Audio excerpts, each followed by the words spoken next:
అనుదినమన్న శ్రోతలకు మన ప్రభువును రక్షకుడై ఉన్న యేసుక్రీస్తు యొక్క సరిసాటి లేని మహా గొప్ప పరిశుద్ధమైన నామం నందు శుభములు. నేడు 2024 సంవత్సరము జూన్ మాసము 24 తారీఖు సోమవారం నాటి ధ్యానాంశము సర్వశక్తిమంతుడు. ప్రకటన గ్రంథము 1వ అధ్యాయము 8వ వచనమందు ఉంటున్నవాడును ఉన్నవాడును రానున్నవాడును సర్వాధికారియగు దేవుణ్ణగు నేనే, అల్ఫాయు ఒమేగాయు ఆదియును అంతమునై ఉన్నవాడు నేనే అని ప్రభువు సెలవిచ్చుచున్నాడు. మనము విశ్వసించున్న దేవుడు ఎవరు? మన ప్రియ ప్రభు ఎటువంటి వాడు? ఇక్కడ దీని గూర్చి 4 ప్రాముఖ్యమైన ప్రత్యక్షతలు ఇవ్వబడి ఉన్నది.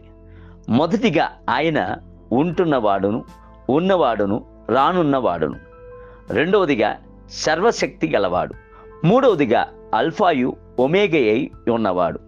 నాలుగవదిగా ఆదియు అంతమునై ఉన్నవాడు.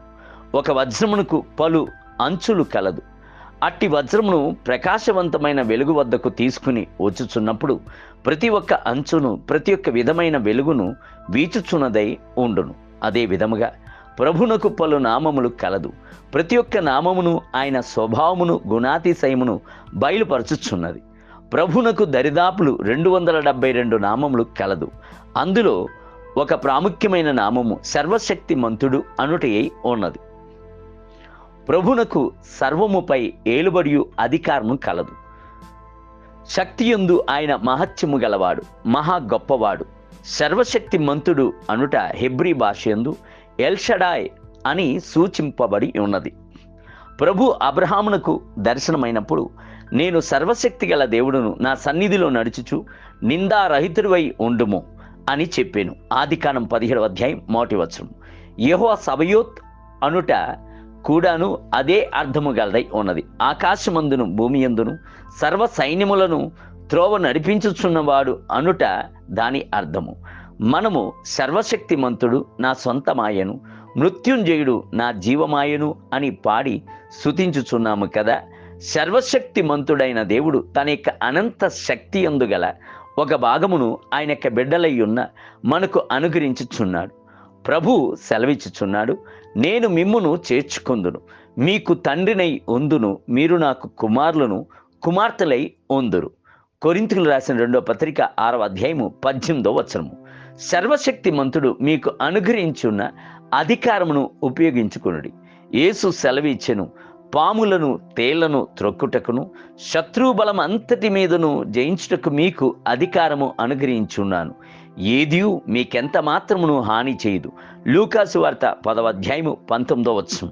అందుచేతనే ఎట్టి అంధకారపు శక్తికిని దెయ్యమునకును మీరు భయపడవలసినది లేదు. ఆనాడు రోమా పట్టణపు రాజులు తమ్మును మిగుల శక్తివంతులుగా కనబరుచుకునిరి.